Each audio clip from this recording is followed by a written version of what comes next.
প্রত্যেকের জায়গায় স্ব জায়গায় নিজেদের জায়গায় তারা নিশ্চিতভাবে মানুষের পরিষেবা দেওয়ার জন্য যা যা করা দরকার সেই কাজ তারা করবেন। কোন রকম কোনো বাধা বৈষম্য না রেখে সেই কাজটা তারা করবেন। ইতিমধ্যে আমরা বলেছি যে মানুষের প্রয়োজনে মানুষের পাশে থাকতে হবে সকলকে। যে কোনো দায় দরকার মানুষের সুবিধা অসুবিধা, যেহেতু মানুষ তাদেরকে নির্বাচিত করেছেন, তাই মানুষকে সবার আগে অগ্রাধিকার দিতে হবে। মানুষের প্রয়োজনে আমাদেরকে নিজেদের উজাড় করে দিতে হবে। কৃষ্ণচন্দ্রপুর পঞ্চায়েত ছিল বিজেপির তত্ত্বাবধানে, এখন প্রধান গঠন করলো তৃণমূল কংগ্রেসরা। কোন দলে ছিলেন? আমি কেন টিএমসি থেকে যুক্ত ছিলাম, টিএমসি তে আছি।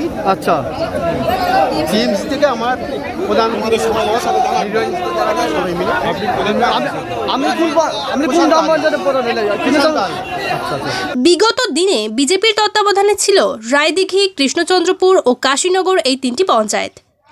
21শে জুন শুক্রবার কৃষ্ণচন্দ্রপুর গ্রাম পঞ্চায়েতের সামনে বিজেপি ছেড়ে তৃণমূলে যোগদান করল বিজেপির 9 জন সদস্য ও সদস্যা, এবং বিরোধী শূন্য করে পঞ্চায়েত গঠন করল তৃণমূল কংগ্রেস।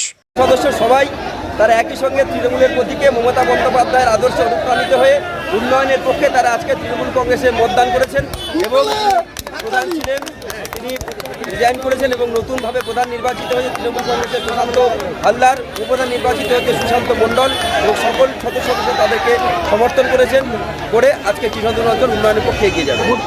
এবার মথুরাপুর লোকসভা কেন্দ্রের সাংসদ হলেন বাপি হালদার, আর সেই উন্নয়ন জোয়ারকে এগিয়ে নিয়ে যাওয়াতে বিরোধীরা স্বেচ্ছায় কৃষ্ণচন্দ্রপুর পঞ্চায়েতের সামনে আবির মেখে এবং উত্তরীয় ব্যাচ পরে তৃণমূল কংগ্রেসে যোগদান করেন।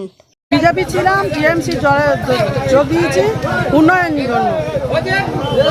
আপনার নাম? টুলুরানী হালদার, বাড়ি? সারবেরিয়া। সকলকে নিয়ে এসে তারা আজকে সমবেত হওয়া একটা উৎসবের মেজাজে তারা আজকে জয়েন করলেন।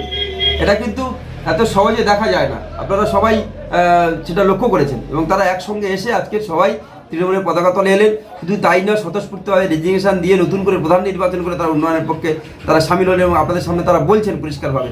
দেখুন, তৃণমূল কংগ্রেসকে ভয় দেখানোর দরকার হয় না। আজকের বিজেপি অনেক বড় বড় কথা বলেছিল, কিন্তু লোকসভা নির্বাচনে মানুষ প্রমাণ করেছে যে মানুষ তৃণমূল কংগ্রেসের সঙ্গে আছে। মধ্যপ্রদেশের মানুষ তারা প্রমাণ করেছে, সারা ওয়েস্ট বেঙ্গলের মানুষ প্রমাণ করেছে। আর যারা কথা বলছে তারা মিথ্যা নিয়ে থাকবে, অপপ্রচার নিয়ে থাকবে, তৃণমূল কংগ্রেস মানুষের পাশে থাকবে। মথুরাপুর থেকে ক্যামেরায় সৌরভ দাসের সাথে তপন কুমার দাসের রিপোর্ট, SD ওয়ার্ল্ড নিউজ। নতুন খবরের আপডেট পেতে আমাদের চ্যানেলটি সাবস্ক্রাইব করুন এবং বেল আইকনটি প্রেস করুন।